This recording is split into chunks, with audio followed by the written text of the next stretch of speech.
Gokil, pelaku penyiraman air keras terhadap aktivis Andri Yunus udah ketangkep. Dan bikin speechless pelakunya siapa? TNI, aparat. Salah satu pelakunya kapten. Kondisi terkini Andri Yunus, wakil koordinator Kontras yang kemarin disiram air keras, dilaporkan kornea matanya rusak. Tapi kamu tahu nggak sih sebenarnya kenapa air keras itu bisa bikin luka bakar? Katanya dari matra angkatan udara dan matra angkatan laut. Weh, kira-kira ini motifnya apa ya? Motif pribadi atau motif disuruh atasan ya? Ini terorisme, iya kan? Tindakan biadab harus kita kejar, harus kita usut. Harus kita usut. Maka saya siap menjadi pengacara para TNI. Saya siap menjadi pengacara oknum TNI yang sekarang sedang menjadi tersangka. Saya akan bela mereka. Hai, Assalamualaikum. Selamat Hari Raya kepada semua subscriber Tukang React yang berada di Malaysia dan Indonesia. Ternyata Malaysia dan Indonesia pada kali ini serentak menyambut Hari Raya Aidilfitri, yaitu esok 21 Mac 2026. Oke guys, ini berkaitan tentang kes Andri Yunus yang disiram menggunakan asid oleh dua orang pemuda yang menunggang motosikal ketika beliau sedang dalam perjalanan pulang ke rumah. Apa yang agak mengejutkan, 4 orang suspek telah pun ditangkap untuk disiasat. Kesemua mereka adalah Tentera Negara Indonesia atau TNI. Berita ini mungkin sedikit sebanyak memberi kelegaan kepada pihak keluarga dan juga netizen. Namun tetap menjadi persoalan besar, apakah kepentingan Andri Yunus diperlakukan sedemikian oleh anggota tentera? Apakah mereka tidak ingin gerak-geri mereka dihidu hingga dapat menggugat mereka dari terus berkuasa? Korang akan dapat sedikit clue dalam video ini. Jadi pastikan korang tonton hingga selesai. Sebelum itu, korang boleh support Tukang React dengan cara subscribe, like dan share, serta tinggalkan komen yang baik-baik. Tanpa buang masa, mari sama-sama kita saksikan. Let's go! Gue kaget banget, sumpah. Ini adalah update terbaru dari kasus penyiraman air keras terhadap aktivis Andri Yunus. Hari ini 4 prajurit TNI diamankan. Mereka adalah pelaku penyiraman terhadap Andri Yunus. Yang paling bikin gue penasaran adalah siapakah yang memerintahkan mereka ini? Siapa? Dalangnya itu siapa gitu? Dan dalangnya ini harus ditangkap karena kita pengen tahu motifnya apa, tujuannya apa. Ya, gue apresiasi juga setinggi-tingginya buat TNI Polri yang sudah menangkap mereka. Tapi tolong kasus ini benar-benar diusut, dibuka secara transparan, biar kita tahu siapa dalangnya. Gokil, pelaku penyiraman air keras terhadap aktivis Andri Yunus udah ketangkep. Dan bikin speechless pelakunya siapa? TNI, aparat. 4 pelaku penyiraman air keras terhadap Andri Yunus ini dari bais TNI. Salah satunya kapten, salah satu pelakunya kapten. Ya, ini membuktikan bahwa pemerintah aparat anti kritik ya, premanisme terhadap aktivis. Aparat yang harusnya jadi garda terdepan buat melindungi masyarakat, ya, tapi malah jadi pelaku, ya, pelaku tindak kekerasan yang bikin korbannya cacat permanen. Buset. Ini ada dengan pemerintah Indonesia, ada apa ya? Masyarakat yang mengkritik kebijakan yang gak sesuai tapi malah dapat serangan teror yang kejam banget. Ini bikin trauma seumur hidup ya, karena bekas lukanya itu sampai 25% luka bakarnya. Kalian bayangin itu disiram air keras. Bapak Presiden Prabowo, kepada siapa lagi masyarakat harus menaruh kepercayaan ya? Pejabat udah seenaknya hedon-hedonisme, ini tambah lagi aparat yang aduh. Gimana Indonesia, kabar Indonesia ini? Apakah masyarakat akan selalu jadi korban? Korban ketidakadilan, korban kekerasan, korban ketamakan, korban keserakahan pejabat, korban kebijakan-kebijakan yang gak berpihak sama masyarakat, bahkan korban kekerasan, korban pemerasan, dan lain sebagainya dari aparat yang digaji pakai uang rakyat. Save Indonesia. 4 anggota TNI jadi tersangka penyiraman air keras Andri Yunus. Setelah diselimuti misteri tebal, publik kini dibuat gemetar mengetahui siapa sebenarnya 4 tersangka yang baru saja ditahan. Bukan prajurit lapangan biasa, mereka ternyata adalah oknum perwira intelijen negara. Lebih gila lagi, terungkap bahwa pangkat mereka tidak main-main, mulai dari Sersan 2, Letnan 1, hingga seorang kapten. Fakta ini seolah mengonfirmasi mimpi buruk para aktivis. Bagaimana mungkin 3 orang perwira menengah ke bawah dan 1 bintara intelijen bergerak menyiram warga sipil di jalanan murni karena inisiatif pribadi? Dan ironisnya, para tersangka ini kini justru akan disidang lewat peradilan militer, sistem eksklusif yang selama ini dilawan oleh korban. Apakah 4 tersangka ini hanyalah pion-pion operasi senyap yang diperintahkan oleh sang aktor intelektual dari balik meja? Akankah dalang utamanya tersentuh hukum? Oh, ternyata pelaku penyiraman air keras ke aktivis Kontras itu anggota TNI. Bukan anggota, oknum TNI. Katanya dari Matra Angkatan Udara dan Matra Angkatan Laut. Weh, kira-kira ini motifnya apa ya? Motif pribadi atau motif disuruh atasan ya?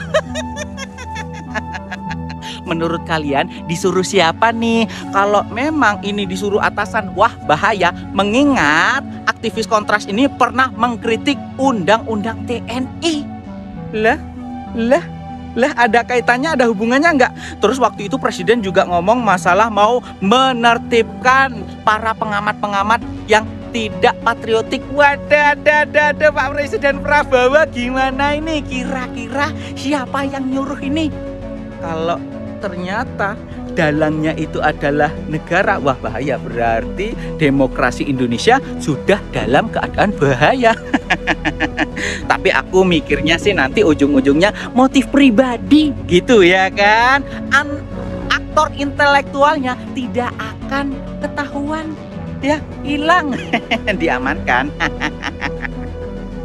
Wow, ternyata ya pemirsa, geningan ya, yang menyiram air keras kepada aktivis Andri Yunus itu geningan anggota TNI. Maksudnya oknum anggota TNI. Padahal saya ingat ya, sebelum kejadian ini aktivis Andri Yunus ini pernah mengkritik tentang undang-undang TNI. Lah kok pikiran saya kok jadi kemana-mana? Apakah ini ada hubungannya? Ataupun apakah ini hubungan personil gitu ya? Dendam pribadi meren atau gimana? Atau ini ada yang menyuruh? Ini masalahnya nih pemirsa ya. Kalau misalnya ini ada yang nyuruh ulu atau ya berbahaya ini ya. Tapi kenapa ya pikiranku jadi kemana-mana ya? Soalnya aku pernah mendengar sesuatu gitu ya. Mata saya pernah melihat, terus ini kuping saya pernah mendengar ada yang mengatakan akan menertibkan kalau orang-orang yang lah gitunya. Siapakah itu ya yang mengatakan begitu? Nah ini memang harus betul-betul diselidiki ya. Masalahnya ya, kalau pelakunya itu hanya seorang prajurit lapangan saja gitu ya, terus tidak ketahuan siapa aktor di balik sesungguhnya ya, digelapkan gitu ya. Ini betul menurut aku ya, ini bukan masalah penegakan hukum, tapi ini pengaburan hukum. Aduh Gusti Maha Agung ya, cuman aku merasa gini, kalau misalnya ini ada kaitannya dengan gitu ya, atau berbahayanya, jadi hak manusia untuk bersuara itu seperti telah dibungkam gitu. Aduh, menurut kalian gimana ya? Ini sebetulnya ada hubungannya dengan sesuatu atau gimana gitu ya? Menurut kalian gimana? Nah, aku mah pikiranku sudah melayang-layang kemana-mana, sudah istilahnya mah pikirannya sudah liar aku tuh gitu ya. Coba diredam dulu. Ini kira-kira ada hubungan dengan sesuatu atau memang hanya pure untuk pribadi aja gitu? Gitu coba diramaikan kolom komentarnya. Maka saya siap menjadi pengacara para TNI. Saya siap menjadi pengacara oknum TNI yang sekarang sedang menjadi tersangka. Saya akan bela mereka. Jadi sudah ketahuan ya siapa pelaku dari penyiraman air keras. Tapi kita lihat juga motifnya ya. Kalau motifnya berkaitan dengan datangnya para oknum-oknum aktivis ya ke ruang sidang rapat pembentukan undang-undang TNI pada saat itu, jadi anggota TNI tidak bisa disalahkan karena mereka didatangi sendiri. Jadi kita lihat juga motifnya. Apakah mereka aktivis-aktivis ini yang mengatasnamakan hak asasi, demonya sudah berizin apa belum sampai masuk ke ruangan rapat tanpa permisi dan mereka melakukan euforia berlebihan di dalam ruang rapat. Ini rapat pembentukan undang-undang loh. Pertanyaannya adalah kenapa hanya TNI saja yang diusik waktu pembentukan undang-undang itu? Kenapa tidak ada institusi lain? Karena dari dulu sejarahnya aktivis-aktivis ini saya tahu nih ya paling benci banget sama TNI. Ya, kalau kita punya kesadaran yang tinggi, ya aktivis-aktivis ini punya track record ingin menghancurkan TNI. Ya, saya duga ingin menghancurkan TNI. Sampai-sampai pernah mau diangkat ke Mahkamah Internasional. Gila nggak? TNI mau dilemahkan. Jadi kita lihat dulu motifnya apa, ya. Kalau motifnya karena tersinggung gara-gara aktivis ini masuk ke ruangan sidang itu, maka saya siap menjadi pengacara para TNI. Saya siap menjadi pengacara oknum TNI yang sekarang sedang menjadi tersangka. Saya akan bela mereka. Terima kasih. Ya, jadi inisialnya NDP, pangkatnya kapten ya. Kemudian inisial SL, pangkatnya Letu. Kemudian inisial PHW, pangkatnya Letu. Kemudian yang terakhir inisial ES, pangkatnya Serda. Bentar ya. Oke, itu yang untuk inisial. Kemudian untuk waktu penyidikan, ya tentunya kita akan bekerja semaksimal mungkin ya, dengan harapan bahwa proses penyidikan ini dapat kita lakukan secepatnya secara profesional. Kemudian kita serahkan kepada penuntut, dalam hal ini Otmail, untuk melakukan persidangan. Dan selama ini kan untuk persidangan di militer kan selalu terbuka, ya, tidak pernah misalnya persidangan tertutup. Nah, tentunya nanti rekan-rekan bisa mengikuti lah, ya, bisa mengikuti. Nanti tahap-tahapannya juga mungkin kita akan mengundang rekan-rekan media, ya, pada saat mungkin selesai penyidikan, pemberkasan, kemudian penyerahan kepada Otmail. Nah, nanti pada saat persidangan kita akan mengundang rekan-rekan media, ya. Kemudian tadi satu lagi terkait dengan barang bukti, ya, yang sementara sudah diamankan oleh kepolisian. Nanti kita akan koordinasi terkait untuk barang bukti tersebut, ya. Kondisi terkini Andri Yunus, wakil koordinator Kontras yang kemarin disiram air keras, dilaporkan kornea matanya rusak. Tapi kamu tahu nggak sih sebenarnya kenapa air keras itu bisa bikin luka bakar? Let's talk about it. Ini disebut dengan chemical burn atau kerusakan jaringan akibat zat dengan pH yang ekstrim. Tubuh kita itu normalnya ada di pH sekitar 7,4. Kalau kena zat yang ekstrim, sel-sel itu bisa langsung rusak. Ini disebut dengan zat korosif, bisa berupa asam kuat ataupun basa kuat. Asam kuat contohnya asam sulfat kayak air aki, asam klorida kayak pembersih kamar mandi, terutama dengan pH di bawah 2. Kalau terkena kulit dalam konsentrasi tinggi, ini menyebabkan denaturasi dan koagulasi protein. Protein di kulit kita itu kayak rangkanya yang ngejaga bentuk dan struktur jaringan. Kalau koagulasi itu artinya protein di jaringan menggumpal dan mati. Makanya efeknya sering terlihat seperti kulit yang mengeras.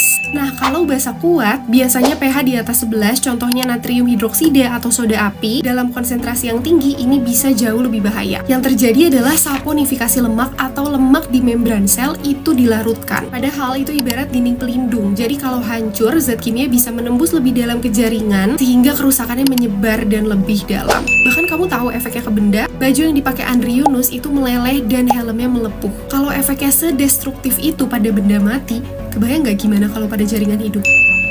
Jujur, gue sih nggak kaget ya kalau ternyata pelaku penyiraman air kerasnya itu TNI. Ini tuh sama aja kayak memprediksi nanti malam bakal gelap atau terang. Soalnya di negara ini, pelanggaran HAM dan penegakan hukumnya masih jadi rapor merah. Termasuk di kasusnya Andri Yunus. Lu harus tahu, polisi sama TNI itu melakukan konferensi pers di hari yang sama dan jam yang berdekatan. Inisial pelakunya juga berbeda. Untung masih pakai inisial, kalau nyebut nama langsung, taunya beda makin chaos. Gue sih ngelihatnya ada dualisme penyelidikan di sini, kayak saingan. Ini juga didukung dengan banyaknya komen TikTok dengan template terima kasih polisi. Dikira rakyat lupa apa sama Afan, Afif, Gama, Kanjuruan. Lu semua tuh sama aja, sama-sama jahatin rakyat. Ini tuh udah jelas sangat tidak sehat gitu. Makanya Kontras mendesak untuk dibentuknya tim gabungan pencari fakta yang independen, yang nggak terikat sama kepentingan TNI atau polisi. Kontras juga mendesak kasus ini dibawa ke peradilan umum, bukan peradilan militer. Karena kalau dipikir-pikir lucu banget, Cok. Tiba-tiba TNI melakukan penyelidikan sendiri.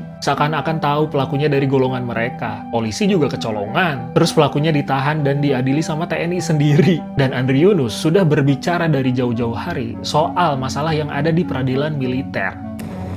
Ini terorisme, iya kan? Tindakan biadab harus kita kejar, harus kita usut, Sampai ke bukan hanya pelaku lapangan, tapi apakah siapa yang nyuruh, siapa yang bayar? Termasuk apabila ternyata yang melakukan itu aparat negara, Pak. Ya jelas dong. Yang berseragam, tidak akan dilindungi, tidak akan ada impunitas. Tidak akan. Bapak menjamin itu, Pak? Saya menjamin. Tapi sebaliknya, kalau ini provokator yang bukan dari pemerintah, bukan dari aparat, jelas kita harus usut kok. Ya. Pola yang terjadi selama ini, kasus-kasus teror itu berulang dan tidak pernah terungkap sampai yang memberikan perintah, sebatas di pelaku lapangan. Wah, kalau ini tidak selesai, berarti ini ada unsur negara yang bermain dan sebagainya. Karena saya ingin menjamin, saya ingin membangun Indonesia yang beradab, ya. Itu cita-cita saya. Saya ingin membangun pemerintah yang bersih. Saya ingin punya polisi yang bersih, jaksa yang bersih, intelligence yang bersih. Ya, jadi percayalah, saya tidak akan mengizinkan hal-hal seperti itu terjadi. Itu yang ingin kami dengar, Pak. Iya, percayalah, saya dipilih oleh rakyat untuk membela rakyat. Tapi kita waspada. Saya minta diusut benar. Ya. Diusut sampai aktornya. Iya, sampai aktornya. Kami sampaikan bahwa ini adalah murni kami ambil dari CCTV yang tertangkap kamera pengawas di sepanjang jalur yang dilalui oleh para pelaku. Ini pelaku dapat diduga lebih dari 4. Sehingga kami dapat pertanggungjawabkan bahwa ini bukan hasil artificial intelligence. Kami sampaikan bahwa ini adalah murni kami ambil dari CCTV yang tertangkap kamera pengawas di sepanjang jalur yang dilalui oleh para pelaku, sehingga bukan hasil artificial intelligence. Ini rekan-rekan dapat kita sama-sama dapat melihat yang bagian pengendara depan. Kemudian ini adalah yang bagian pengendara penumpang belakang yang di TKP terlihat menyiramkan cairan kepada korban.